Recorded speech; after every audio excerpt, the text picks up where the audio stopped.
The roar of the rushing river drowned out her sobs as Bethany Adams clutched her swollen belly, watching the rising waters that had washed away the crossing she desperately needed to reach. Spring floods had transformed the normally passable ford into a churning death trap, leaving her stranded on the wrong side with nothing but wilderness at her back and a baby due in mere weeks. Colorado Territory, 1875. Bethany had traveled westward with dreams that had turned to dust, and now she found herself abandoned. Her husband vanished with their wagon and supplies after learning of the child growing within her. "I didn't sign up for no family," he'd spat before disappearing in the night, leaving her with nothing but the clothes on her back and a small bundle of possessions. She wiped her tears with the back of her hand, the April sun beating down upon her auburn hair. Her town, her salvation, lay across that impassable water. Desperation clawed at her chest as she contemplated her next move. The baby kicked inside her, as if reminding her that time was running short. The sound of hoofbeats broke through her despair. Turning quickly, Bethany spotted a rider approaching along the riverbank, his horse picking its way carefully through the muddy terrain. The man sat tall in the saddle, his broad shoulders capped by a worn leather duster and a wide-brimmed hat pulled low against the sun. "Miss," he called out, slowing his horse as he neared. "You all right there?" Bethany straightened her back, one protective hand still on her belly. "The crossing is gone," she replied, her voice stronger than she felt. The stranger dismounted in one fluid motion, boots landing softly in the mud.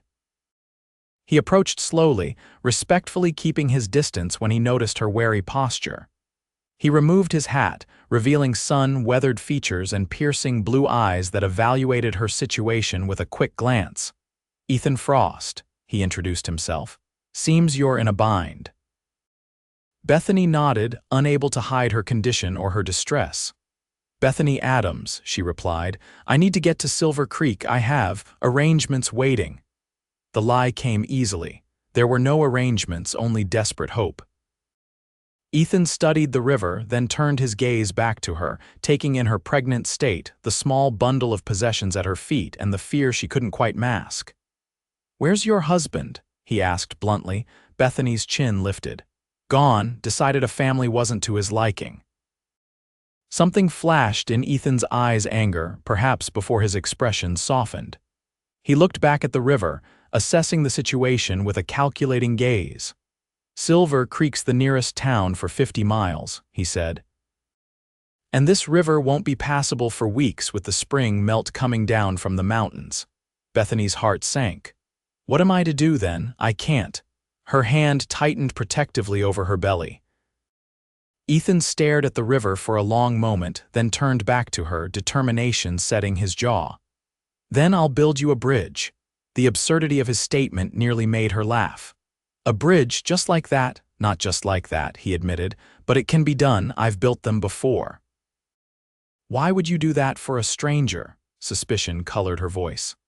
Life had taught her that men rarely offered help without expecting something in return. Ethan's gaze held her steadily. "Because you need it and I can provide it. My ranch is just a few miles upriver. You can stay there while I work." "I couldn't possibly, Mrs. Adams," he interrupted gently. "You're pregnant and alone by a river that won't be crossable anytime soon. I'm offering shelter and a solution, nothing more."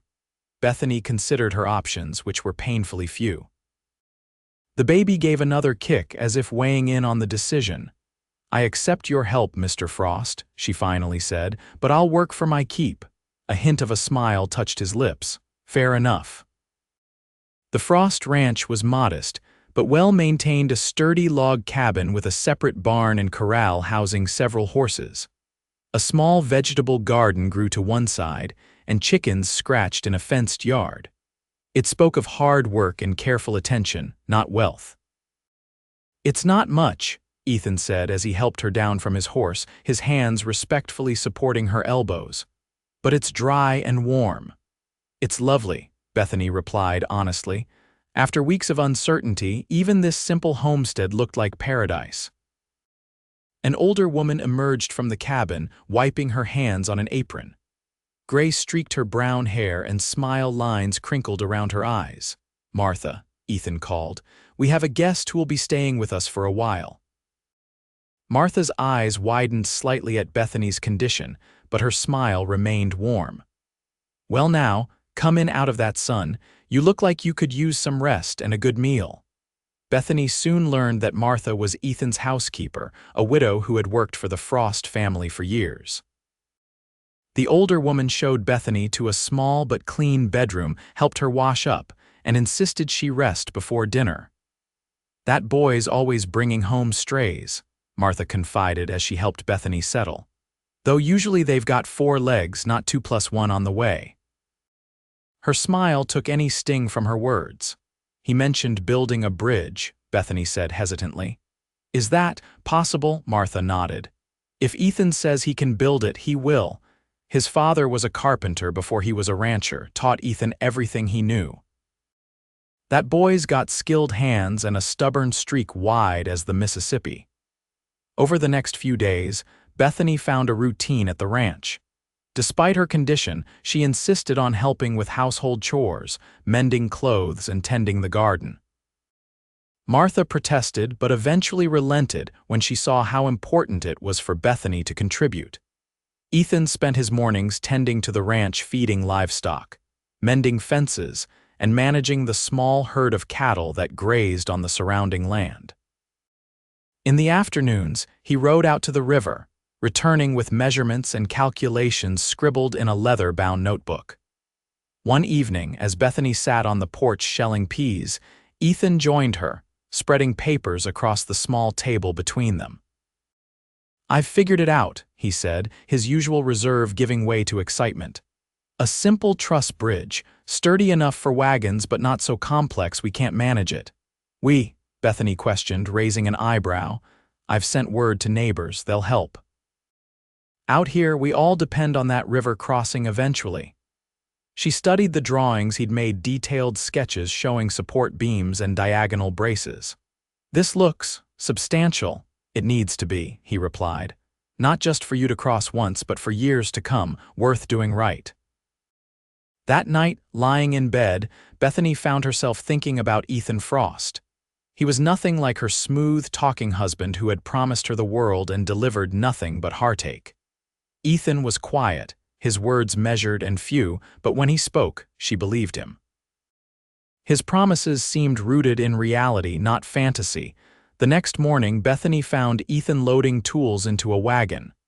"I thought I might come with you today," she said. "See this bridge site for myself." He looked up, surprised. "It's a rough ride."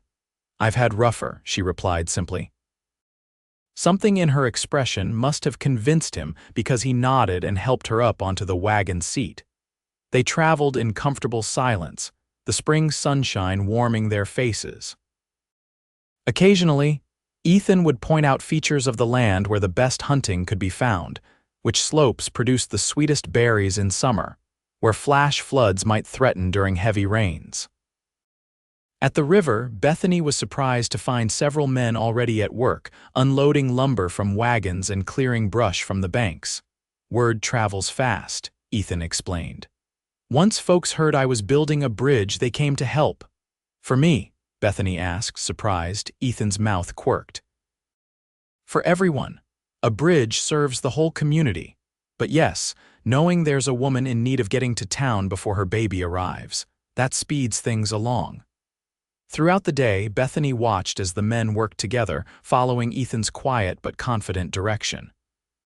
He seemed transformed here, more vocal, more animated, his hands demonstrating what he wanted done, his eyes sharp as he evaluated each piece of lumber.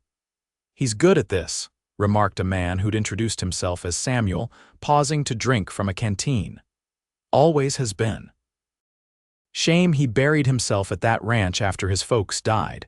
Could have made something of himself as an engineer or builder in a proper city." "Why didn't he?" Bethany asked. Samuel shrugged. "The ranch was his father's dream. Ethan wouldn't abandon it." He glanced at her. "Loyal to a fault, that one. Once he commits to something, wild horses couldn't drag him away." The words settled in Bethany's chest like warm embers. As weeks passed, the bridge took shape. Bethany visited the site nearly every day, watching as the structure grew across the water. Sometimes she brought food for the workers. Other times she simply sat in the shade, working on baby clothes she was sewing from fabric Martha had given her. Ethan often sought her out during breaks, showing her the progress, explaining technical details she only partially understood but appreciated nonetheless. Sometimes, when he thought she wasn't looking, she caught him watching her, his expression thoughtful.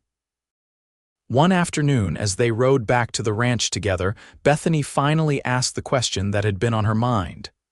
"Why are you really helping me, Ethan?" He kept his eyes on the road ahead. "Told you, you needed help. There's more to it than that." Ethan was silent for so long she thought he wouldn't answer. Then quietly he said, "My mother was abandoned by her first husband when she was expecting me. My father, the man who raised me, found her stranded outside Denver, brought her home, married her later, gave me his name." He glanced at her. "So I suppose I have a soft spot for women in your situation. Is that how you see me, as someone to rescue?" The idea stung more than it should have. "No," he said firmly. "I see you as someone facing hard circumstances with more courage than most men I know would show." He hesitated. "I admire that." Heat rose to Bethany's cheeks, and she found herself looking away, unable to hold his earnest gaze. That night, lying awake, Bethany confronted feelings she'd been avoiding. She was developing an attachment to Ethan Frost, to his steady presence, his quiet competence, the gentle way he spoke to her. But her due date was approaching, and once the bridge was complete, she would need to cross it. What waited for her in Silver Creek was uncertainty, but at least there she might find work, a community, a future for her child. The bridge would connect her to that future and separate her from Ethan. The thought brought an unexpected pain to her chest. The bridge was nearing completion when the labor pains began. Bethany had been helping Martha preserve early summer berries when the first sharp cramps seized her. She gasped, clutching the kitchen table. Martha was at her side instantly. "Is it time?" Bethany nodded, fear and excitement warring within her. "I think so. Earlier than you expected?" Martha asked, already moving efficiently around the kitchen, gathering clean linens. "By a week or so," Bethany admitted. "First babies often come on their own schedule," Martha said calmly. "Let's get you comfortable." The labor progressed rapidly, too rapidly. Martha's expression grew concerned as she examined Bethany. "The baby's turned wrong," she said finally. "I've helped with many births, but this..." She shook her head. "We need Dr. Miller from Silver Creek." "The bridge," Bethany began, "not finished," Martha confirmed grimly, "but Ethan will find a way." Martha sent a ranch hand racing to the bridge site. Within the hour, Ethan burst through the door, his face taut with worry. "How is she?" he demanded. Martha pulled him aside, speaking in low tones. "Bethany caught fragments, breach position, and might not survive and needs a doctor." Ethan approached her bedside, kneeling to meet her eyes. "Bethany, I'm going to get the doctor. The bridge isn't ready, but I know another way across. It's longer, but I'll be back as quickly as I can." She clutched his hand, pain making her grip fierce. "Hurry!" His fingers tightened around hers. "I will, just hold on, both of you." The hours that followed were a blur of pain and fear. Martha did what she could to ease Bethany's suffering, but as night fell with no sign of Ethan or the doctor, desperation settled over the cabin. "Should it be taking this long?" Bethany gasped between contractions. Martha smoothed her sweat-dampened hair. "The detour adds several hours each way." "He'll come." Near midnight, when Bethany's strength was flagging and even Martha's calm demeanor had given way to worried glances at the door, they heard pounding hoofbeats in the yard. Dr. Miller was an older man with steady hands and a reassuring manner. He took control of the situation immediately, directing Martha with crisp instructions while speaking soothingly to Bethany. Through a haze of pain, Bethany saw Ethan hovering in the doorway, his face drawn with concern. Their eyes met, and he nodded once, a promise, a reassurance. The birth was difficult. Several times, Bethany felt herself slipping toward unconsciousness, only to be anchored by the doctor's voice and Martha's firm grip on her hand. Finally, with one tremendous effort, her daughter entered the world red-faced, squalling, and perfect. "A fighter, this one," Dr. Miller announced as he placed the swaddled infant in Bethany's trembling arms. Just like her mother. Exhausted but exultant, Bethany gazed down at her daughter's tiny face. "Hello, Emma," she whispered, the name she'd chosen months ago finally belonging to this real, breathing person. Later, after the doctor had departed to rest in the spare room and Martha had gone to make tea, Ethan slipped quietly into the bedroom. He stood awkwardly at the foot of the bed, hat in his hands. "May I?" he asked softly. Bethany nodded, and he approached, looking down at the sleeping infant with wonder. "She's beautiful," he said. "Like her mother." The compliment, spoken so simply, brought heat to Bethany's cheeks. "Thank you for bringing the doctor. You saved us both." Ethan shook his head. "You did the saving, I just fetched the help." A comfortable silence fell between them, broken only by Emma's soft breathing. "What will you do now?" Ethan finally asked. "The bridge will be finished in a few days." The question hung between them, heavy with unspoken possibilities. "I don't know," Bethany admitted. "I have no family in Silver Creek, no promises of work, just hope that I might find something there." Ethan cleared his throat. "You could stay." When she looked up in surprise, he continued hastily, "I mean, until you're stronger, until you have a proper plan." Bethany studied his face, the sincerity in his eyes, the tension in his jaw, and then, he took a deep breath. "Whatever you want. I won't hold you here if you wish to go, but I want you to know that there's a place for you, for both of you, if you want it." The offer settled around her like a warm blanket. "Why?" she asked, though she thought she knew the answer. Ethan met her gaze steadily. "Because in these past weeks I've come to care for you, Bethany Adams, more than I should, perhaps. And if I stayed, then we'd take it one day at a time, no promises beyond what I can keep." It was so different from the flowery declarations her husband had made, promises of wealth and adventure that had turned to lies. Ethan offered something simpler but infinitely more valuable: honesty. "I'd like that," she whispered. One day at a time. The bridge was completed 3 days later. Ethan insisted on being the first to cross it, testing each section carefully before declaring it safe. When he returned to the ranch that evening, his clothes dusty but his face triumphant, Bethany was waiting on the porch with Emma in her arms. "It's done," he announced. "Solid as bedrock." "Then I should pack my things," Bethany said, her voice carefully neutral. Ethan's face fell, though he tried to hide it. "Of course, if that's what you want." "I should pack," she continued, "because my current room is too small for Emma's cradle." Martha suggested the larger bedroom at the end of the hall might be more suitable. If we're staying." The hope that bloomed on Ethan's face was like sunrise breaking over the mountains. "You're staying?" he asked, taking a step toward her. Bethany nodded. "If your offer still stands." "It does." Another step closer. "It always will." He reached out slowly, giving her time to pull away if she wished. When she didn't, his hand came to rest gently on Emma's small head, then moved to touch Bethany's cheek. "I'm not good with fancy words," he said quietly. "But I want you to know that you've brought something to this house it was missing, something I was missing without knowing it." Bethany leaned slightly into his touch. "And what's that?" "Life," he said simply. "Hope." Their first kiss was gentle, tentative, a promise rather than a passion. Emma, nestled between them, made a soft cooing sound, as if approving the development. Summer faded into autumn, and autumn gave way to winter. Bethany and Emma became integral parts of the Frost Ranch. Bethany took over the household accounts, discovering a talent for numbers that complemented Ethan's practical skills. Together, they expanded the garden, added to the chicken flock, and made plans for improvements to the cabin. They were married on Christmas Eve, a simple ceremony in the town church with Martha and Dr. Miller as witnesses. Emma, now crawling and babbling, watched from Martha's lap as her mother and Ethan exchanged vows.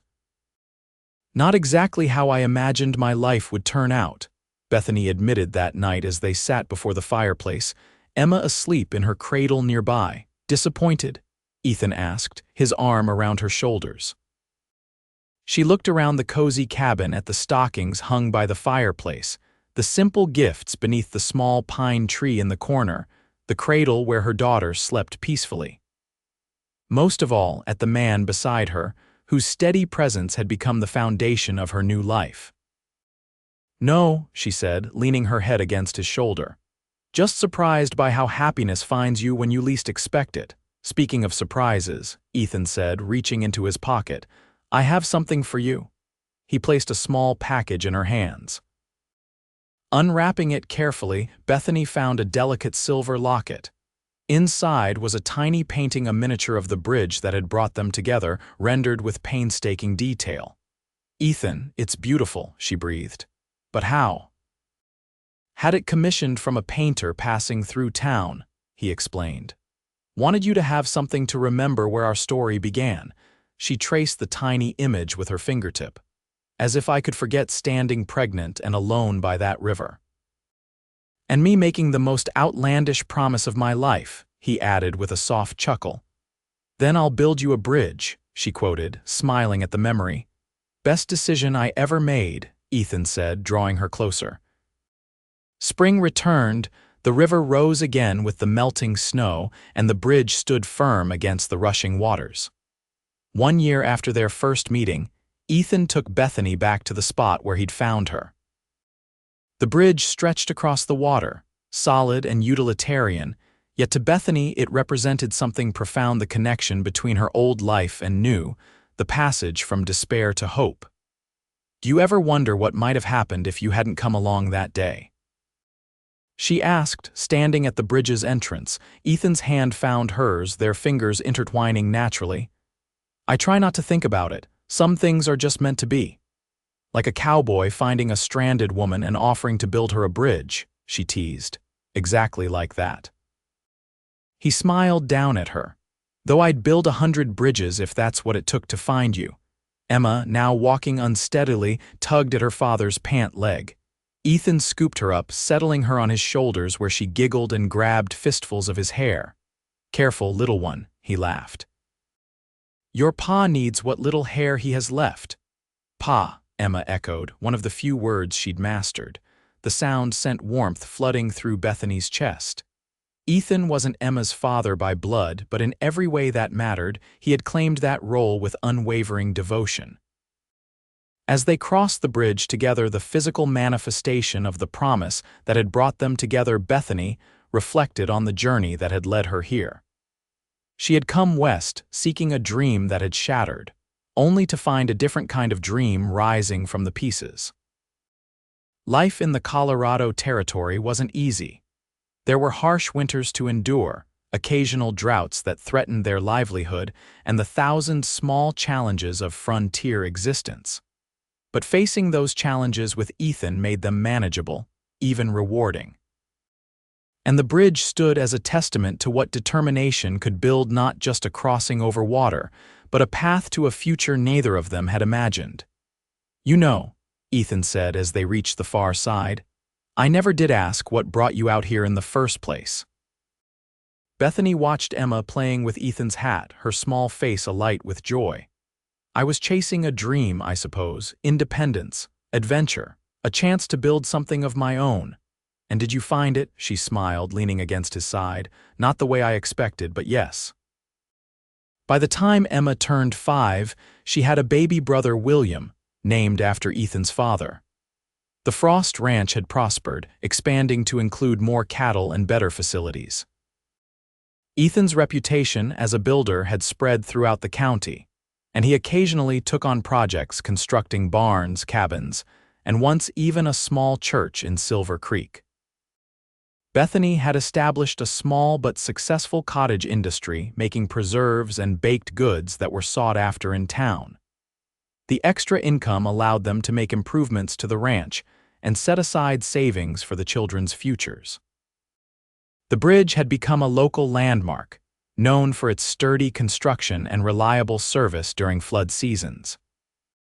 Few who crossed it knew the story of its origins: that it had been built because a cowboy had found a pregnant woman alone and desperate, and had offered the most practical solution he could imagine.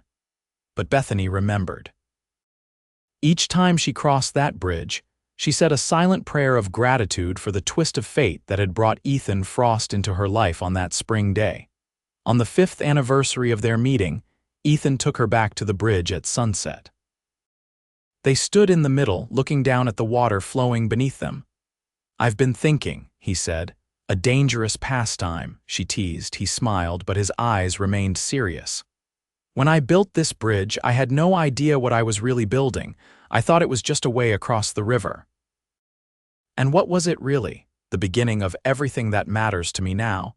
He took her hands in his. "You, Emma, William, our home, all of it started here." Bethany squeezed his hands. "You saved me, Ethan." He shook his head firmly. "No, you were never someone who needed saving.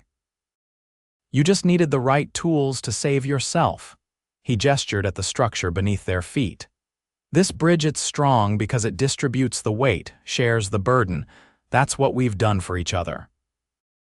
The setting sun bathed them in golden light, as Ethan leaned down to kiss her, not with the tentative gentleness of their first kiss, but with the deep, certain love that had grown between them over the years. When they finally parted, Bethany looked out over the river, remembering the desperation she had felt standing alone on its bank 5 years ago. The woman she had been then could never have imagined the life she would build, a life constructed of love, family, hard work, and hope. "Then I'll build you a bridge," she whispered, echoing the words that had changed everything. Beside her, Ethan smiled. "And I'd build it all over again." Hand in hand, they walked off the bridge toward home, where their children waited, and the future they had built together stretched out before them, as solid and enduring as the bridge that had brought them together.